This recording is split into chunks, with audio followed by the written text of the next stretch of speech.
Aw, Jackson Minion Drinky with a pretty mini. Aw. Alright, we get it. This guitar is adorable.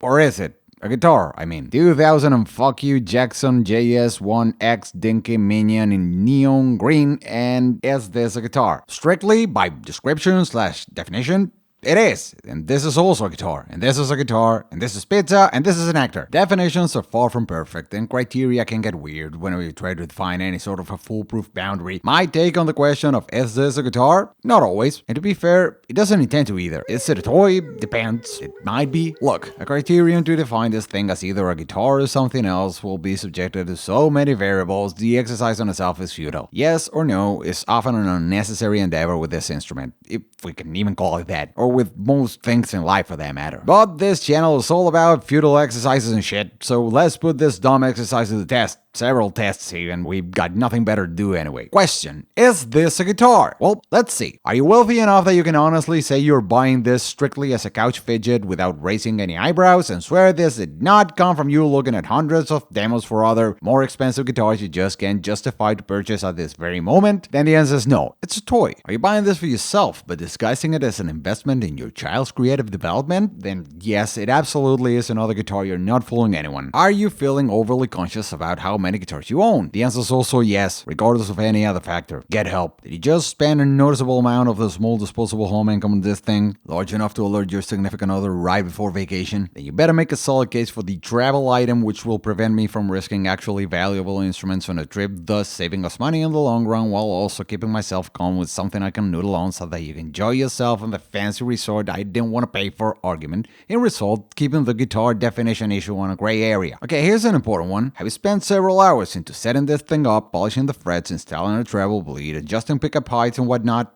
Then it better be a guitar, because otherwise, you're an asshole. Anyway, it does look like a guitar, we'll give it that. And it's so much fun I can't even begin to explain it. Plus, it actually does sound pretty amazing for what it is, but I'm still not sure it's a full-on guitar, at least not right out of the box. You can get it close enough though, but you'll have to work on it. Do I blame quality control? Not really. Should have been abysmal, to be honest, especially considering the price point / novelty factor. Like, it wouldn't have completely shocked me if this was nothing more than just a glorified keychain, but surprisingly, it wasn't. It was playable from the get-go, so that's already a win when grabbing anything out of the rack. I actually went there looking for a neon pink Rhodes version, because if we're gonna go this route, we might as well just go as ridiculous as possible. But then I decided to play around with the other stuff they had there, and I gotta say, I even ended up requesting this specific one after I tried it from the rack at the store. I could have taken an unopened one if I wanted to, but I didn't, because this one felt great in my hands right away, and I didn't feel like putting it down anytime soon, to the point I kind of forgot about the flamingo I actually went there to check, but this thing just wouldn't let go. I started dialing in the amp a bit better, switching between pickups, temporarily ignoring an out-of-tune string because I'm deep into some noodling that for once is not making me feel like an absolute noob in front of some 12-year-old that just walked by, you know,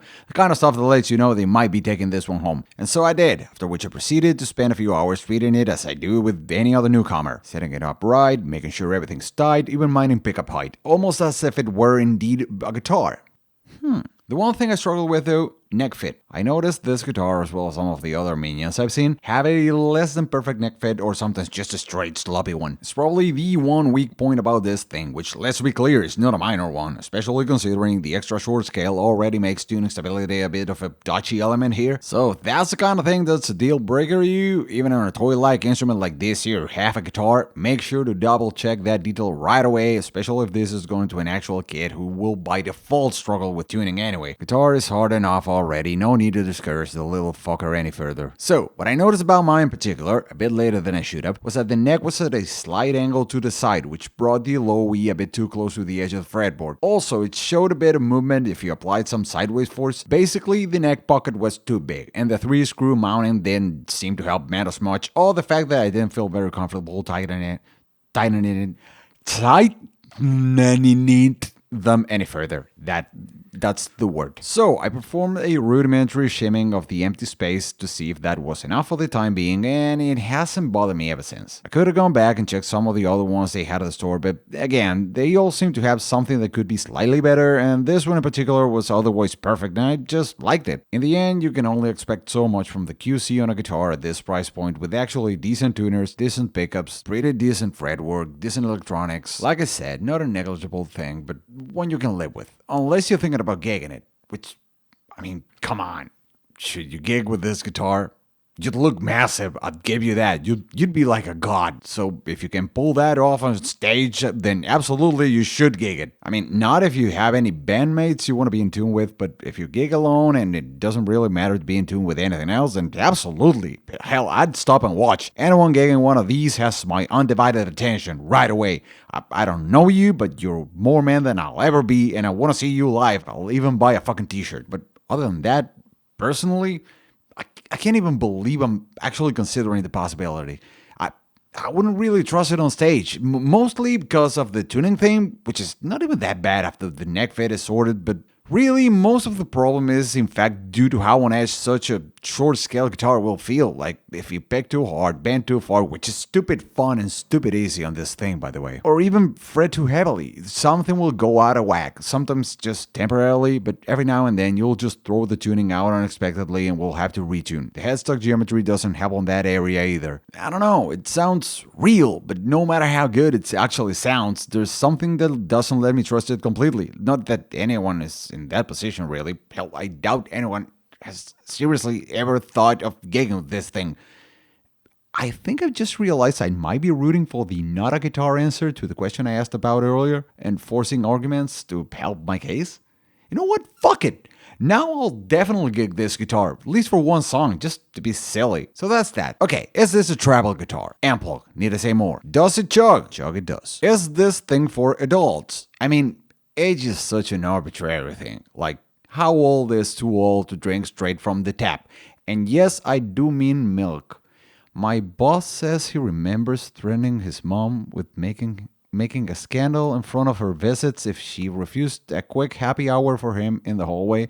He was like 6 or 7, and he's at least somebody's boss now. So I remember some sort of a point when I wrote this, but I had a crazy fever that day, and for the life of me, I have no idea where I was going with this one.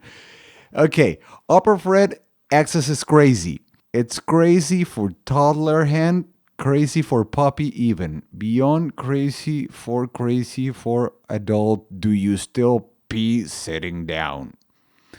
Oh, am I feeling sick right now? Exclamation point. Did I actually write that down? Like, was I that fucking sick? I was actually worried I would black out so bad I wouldn't be able to make sense of the stuff I wrote. So I left messages to myself, like that dude on Reddit that was leaving posted notes to himself and got all paranoid somebody was trying to kill him. But it turned out it was just carbon monoxide poisoning or something. Okay. Why is it even called Minion? That's actually a good question. Is it a play on words with mini, as in tiny or small? Or is it because it's a tiny servant of evil like the Minions on Despicable Me and all of its disgusting sequels and spin-offs? Because it sure as shit ain't related to the actual definition of the word minion. Here, first result of Google, source irrelevant. Minion, a follower or underling of a powerful person, especially a servile or unimportant one. Also, from the late 15th century French, mignon, like the steak, which cartoons always portrayed as huge, maybe the French being ironic on that one. Like that time they ironically let some Benzes roll down the streets like it was no biggie when they actually didn't mean it. I'm just kidding, entire country I just offended and plan on visiting soon. Just try to dial down the condescending cunt of it if you find the time, will ya? Guess that one also gets chucked into the fever-induced pile. Now, all French kidding aside, oof. Look up minion and short or small, say if you get anything. Not on reversedictionary.org, thesaurus.net, or even wordhippo.com do I even find a remote link between minion and small or cute. It does appear on thesaurus.yourdictionary.com though, as the third to last on the list of 50 synonyms for darling, just over princess and sweet mama. So I guess that's a point for the cute theory, sort of, question mark. I'm sure that made sense at some point. Well, I guess I'll just stick to the small and cute servant of darkness theory then, because, pointy high gain is evil, absolutely, and small is banana. The fuck cares anyway? It's a cool name. Okay, fair enough. I ooze greatness from my balls. All capitals, exclamation point. The ooze of ozone, also all capitals. What the fuck? I mean, I did get well into the hundreds that time, but come on. Oh, fuck. Parts and hardware. It's all comparable to what you can expect from the JS32 line. Pretty decent, seal tuners, same tier electronics, same ballpark kind of pickups. Even the sound kind of resembles the JS32 Rhodes I had for a while. That's true. Definitely a shreddy, chuggy type of sound with some clarity to be found if you really try. The neck profile feels kind of similar to the Rhodes as well, a bit smaller, but it's definitely a Jackson feeling guitar, not just a random whatever shape. And that's how that ended, apparently.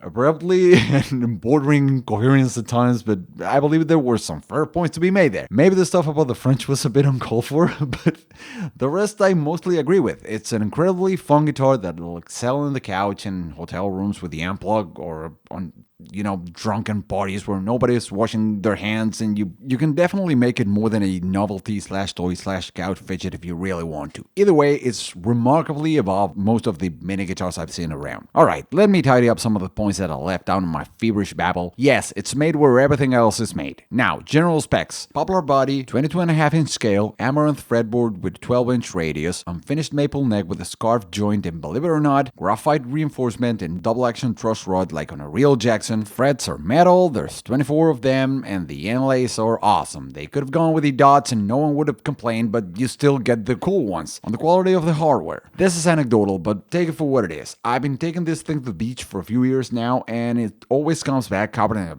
gooey mess of salt and sand. Rust is yet to become an issue. Maybe the black paint is doing something to protect whatever's underneath it, but yeah, I mean, I'm sure none of that means anything, but I still wanted to mention it. Fit and finish. Boo, too late to care about this. Boo, you will get some flaw. That's just a fact. Neck pocket aside, there's some fret sharpness on this one, mostly past the 17th frets or so. The tops of the frets were quite scratchy in some areas, but that was pretty much it. And had it been twice the price or more, yeah, unacceptable, but at the same time, this came with better nut than half the Gibsons I've seen in the last decade, and similar fretwork compared to some specimens as well.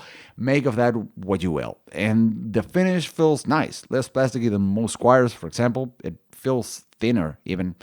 I like it. It's a great little guitar. You'll never need it, but you'll find a use for it. Go get one.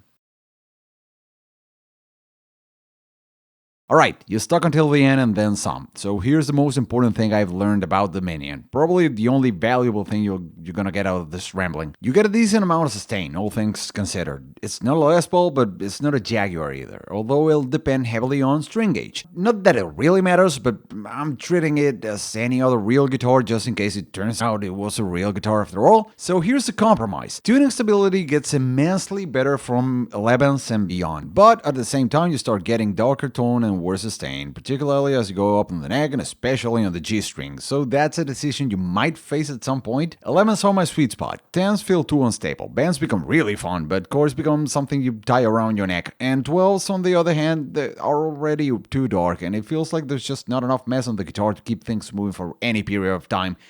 Stick to 11s. Alright, that's it.